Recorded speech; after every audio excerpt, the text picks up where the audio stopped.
Hi everyone! So we are preparing to cook adobong manok or chicken adobo. So, alright. So in Philippine adobo, all you basically needs are the garlic. We only kind of basic needs here is garlic and the chicken, of course, which I cut into bite size. But for me, cooking is something that I do for health. So I wanted to add as many ingredients as I can, and I want to take over with I want to add the ginger for it because ginger is good for healing, for inflammation. Bay leaves, bay leaves for me is luck, and so I cook with bay leaves for luck. And of course the onions. Onions will give us some fiber and also some of those tanginess of onions.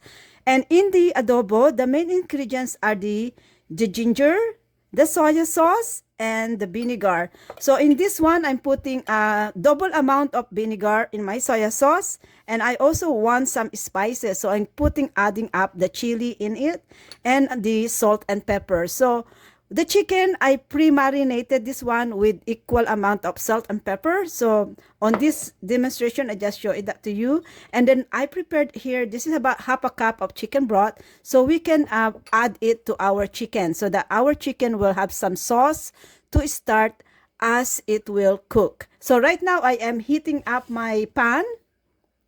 So I preheat the pan so that we can start to fry the chicken.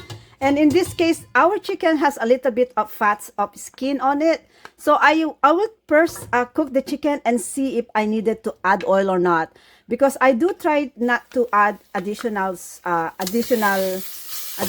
oil if it's unnecessary. So we're gonna try to extract the oil from the chicken so we can use that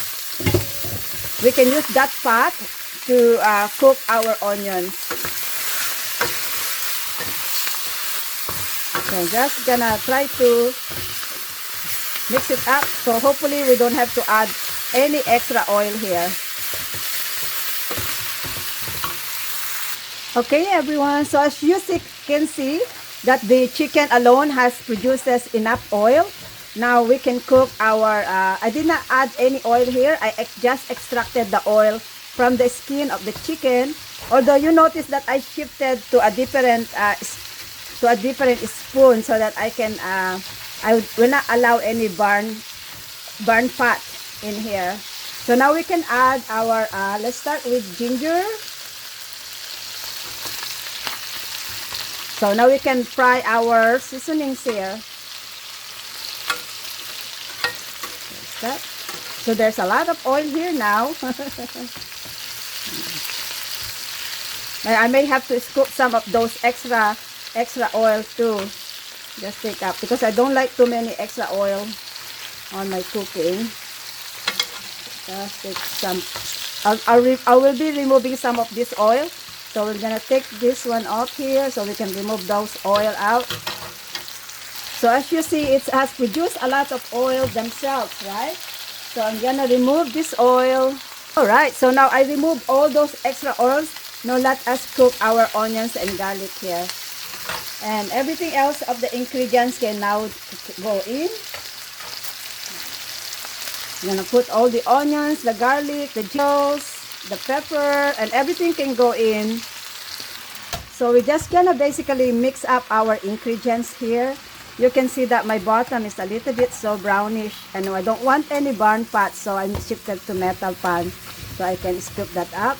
So once I have everything mixed up, our onions and ginger and garlic are all saturated. We can then add our soya sauce, and then we're gonna let it cook. Then we can add the vinegar. We can also so soya sauce and chicken broth can go together. So let's do that now. There's the soya sauce in there, saturated. Just turn it around, mix it. And then we're going to cover this so that it will have a chance to cook and cook itself in steam, and also have a chance to thin the sauce. We wanna also thin the sauce. So we're gonna cover that one first and allow it to cook. Okay, and now we can add the vinegar to it. Just add that one there, and just spin it again just to mix the vinegar, and then we can cover it again. And at this time, we're gonna cook this one slowly. So just mix it up with the vinegar on it, and then we're gonna cover it, and we're going to cook this one slowly until it thins down, and that will be it. That is our adobong manok. Okay, everyone, it's cooked. So let's scoop this up. Wow, look at this, everybody. Look at my adobong manok. Nice. And then we're gonna use some of the rice. I'm gonna pair this one with rice. So I have a bowl of rice in here, and we're gonna just add this up to the center of the rice. All right, yum. And look how soft it is. It's just pulling apart from the bones. Look at that. So that's it. That's my adobo. This is it. That's for dinner.